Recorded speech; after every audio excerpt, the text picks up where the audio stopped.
Welcome again our student classes. So this video lecture is 100% important because ये अर्थ summit का जो topic है ये आपका 100% इम्पोर्टेंट टॉपिक है बिकॉज यहाँ से यूजीसी नेट में क्वेश्चन पूछा ही जाता है। हर एक शिफ्ट में जब आप सॉल्वर पेपर्स उठा के देखोगे तो उसमें रियो समिट से बहुत सारे क्वेश्चंस आ रखे हैं। या तो आपके जो समिट्स होते हैं वो पूछे जाते हैं या फिर इसके इस्टेब्लिशमेंट डेट या जो भी यहाँ पे प्लेस होते हैं, जैसे अभी कोप 26 हुआ था, ठीक है ना, तो वो सब पूछे जाते हैं यहाँ पे। तो रियो डी जनेरियो के बहुत ज़्यादा इंपॉर्टेंट टॉपिक है। सो कवर करते हैं इसको, वन बाय वन देख लेते हैं। ये क्लास नंबर 18 है। ऑलरेडी मैंने जो वीडियोस है वो प्रोवाइड करवा दिए हैं। आपको क्या करना है, यूट्यूब चैनल पे प्लेलिस्ट वन बाय वन आपको मिल जाएगी, ठीक है। तो यूनिट नंबर 9 के से सर्च कर लेना और आर के यूजीसी नेट क्लासेस के नाम से, ठीक है। तो आपको one by one all videos मिल जाएगी। पेपर 1 बेस्ट नोट्स अवेलेबल है, fully updated according to new syllabus. If you want send message on WhatsApp. Paper 1 general commerce आपको हिंदी मीडियम और इंग्लिश मीडियम मिल जाएगा। जनरल पेपर आपको हिंदी और इंग्लिश मीडियम में अवेलेबल है। And management, English literature, economics and labour welfare, इन सब के नोट्स अवेलेबल है, वो भी मिनिमम प्राइस में। डिस्काउंट ऑफर आपको अलग से दिया जा रहा है और मिनिमम प्राइस पहले से ही फिक्स्ड है, ठीक है। तो if you want send message on WhatsApp and Instagram को फॉलो करना मत भूलना बिकॉज वहाँ पे ऑल अपडेट सबसे पहले मिल जाती है कि आपका कब एग्ज़ाम होगा, कब आपके फॉर्म्स निकलेंगे, ठीक है ना। तो अभी तो फॉर्म्स निकल गए हैं, लेकिन अब आपकी कब एडमिट कार्ड आएगा उससे रिलेटेड मैं ऑल अपडेट वहाँ पे प्रोवाइड करवा देती हूँ। सो प्लीज़ इंस्टाग्राम का लिंक डिस्क्रिप्शन में है, आपको ज़रूर फॉलो कर लेना है। So first of all what is the earth summit और ये कब लाया गया था उसके बारे में डिस्कशन करते हैं, ठीक है। तो first is earth summit Rio de Janeiro is 13 to 14 June 1992। आपको ध्यान में रखना है 1992 के अंदर इसको लाया गया था, 3 to 14 जून तक, ठीक है।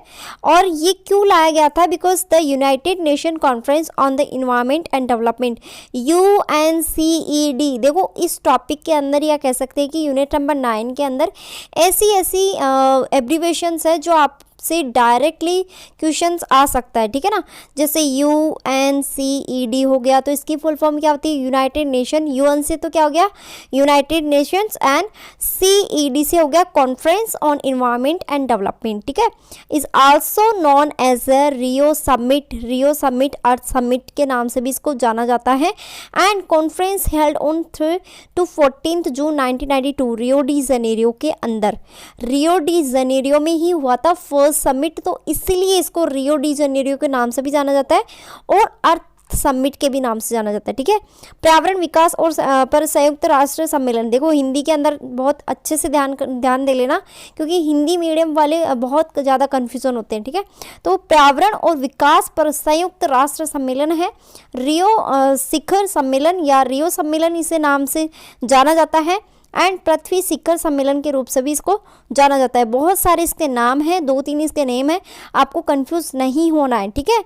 आप कहीं सोच लो कि रियो डी जनेरियो अलग है, अर्थ समिट अलग है, रियो समिट अलग है, वो सब इसी के नाम है। आई होप कि आपको क्लियर है। 3 to 14 जून 1992 के अंदर इसको सम्मेलन हुआ था, वो भी रियो डी जनेरियो में, इसलिए इसका नाम पड़ा था रियो डी जनेरियो। आई होप कि आपको क्लियर है। अब नेक्स्ट यहाँ पे बात कर लेते हैं कि 172 governments which 108 head of state also participated, मतलब कि इसके अंदर कितने राष्ट्रों ने भाग लिया था और कितनी सरकारों ने। तो देखो 172 मतलब कि 172 सरकारों के, जिसमें से 108 राष्ट्राध्यक्षों ने भी भाग लिया था, ठीक है। और यहाँ पे बोला है गैर सरकारी संगठन के 2400 प्रतिनिधियों के साथ में ही ग्लोबल फोरम, ठीक है, जिसमें 17,000 लोगों ने भाग लिया था इस सम्मेलन के अंदर। ब्राज़ील में 1992 के अंदर जो रियो समिट हुआ था उसके अंदर यहाँ पे बोला गया है कि पर्यावरण की रक्षा के लिए एक संधि पर सहमति बनी, जिससे United nation conference framework conventions on climate change, मतलब UNFCCC इसका आपको अच्छे से याद करना है फुल फॉर्म, और ये फुल फॉर्म आपकी आ सकती है। This is the 100% important. क्या है? यूएन से तो मैंने आपको बताया था क्या होता है, यूनाइटेड नेशन हो गया। फ्रेमवर्क, फ्रेमवर्क एफ से क्या हो गया, फ्रेमवर्क हो गया। Convention on climate change, climate change, convention on climate change, convention on climate change. ऐसे आप बार बार में, या तो आप कहीं पे स्टडी करो ना, वहाँ पर आपको फुल फॉर्म वगैरह लिख लेनी है। देखो ऐसे तो याद होती नहीं है। सपोज दैट आप 2-3 बार वीडियो लेक्चर देख लियो, फिर भी आपको थोड़ा सा माइंड में कन्फ्यूजन हो ही जाता है। जैसे एनसीईआरटी की फुल फॉर्म पूछी गई थी, उसका एस्टेब्लिशमेंट ईयर पूछा गया था, इग्न्यू का एस्टैब्लिशमेंट पूछा गया था, उसकी क्या कह सकते कि फुल फॉर्म पूछ ली जाती है, ठीक है ना। सीईसी, यूजीसी, यूजीसी का एस्टैब्लिशमेंट ईयर पूछा जाता है।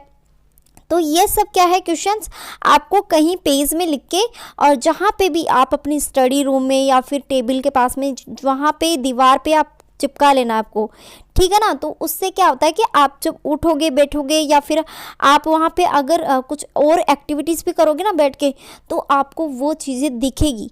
देखो देखने से ज़्यादा याद होता है, बल्कि आप याद करोगे ना, याद करने के बैठोगे ना, तब याद नहीं होगा। आप जब देखोगे ना अपनी आँखों से, तब ज़्यादा याद होता है, ठीक है ना। ये क्या होता है, ये एक्सपीरियंस बोल रहा है। मैं आपको बता रही हूँ कि आप अपनी टेबल के पास में लिख के रखो इनको, बहुत अच्छे से क्लियर होगी हर चीज़। अब देखो यहाँ पे नेक्स्ट क्या बोला है, नेक्स्ट बोला है कि document release are the main documents, मतलब कि यहाँ पे बोला है कि न्यू डॉक्यूमेंट्स ऐसे कौन से रिलीज किए गए थे, नए दस्तावेज जारी किए गए थे। इनमें से मुख्य दस्तावेज कौन कौन से हैं?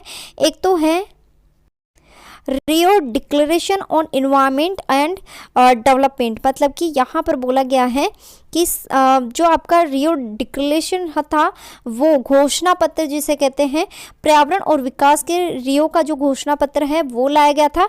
ये किससे रिलेटेड था? ये रिलेटेड था पर्यावरण एवं विकास से संबंधित विभिन्न अधिकारों उत्तरदायित्व को निर्धारित करने के लिए कुछ सिद्धांतों पर निर्धारित किया गया था, ठीक है ना। फिर है एजेंडा 21। ये agenda 21 this is the most important. ये बोलते हैं रिप्रेजेंट इस 21 जो भी है सेंचुरी, उनको क्या करता है यहाँ पे दिखाता है, दर्शाता है, मतलब कि जो 21वीं शताब्दी है उसको दर्शाती है, ठीक है ना। और यहाँ पे बोला है सतत विकास से संबंधित का एक कार्य योजना, मतलब action plan related to be sustainable development. आपको सभी को पता है sustainable development is a most important topic, ठीक है। तो ये सभी आपको ध्यान में रखना है। और तीसरा डॉक्यूमेंट क्या था? स्टेटमेंट ऑफ फॉरेस्ट लॉज, मतलब कि वन नियमों का विवरण।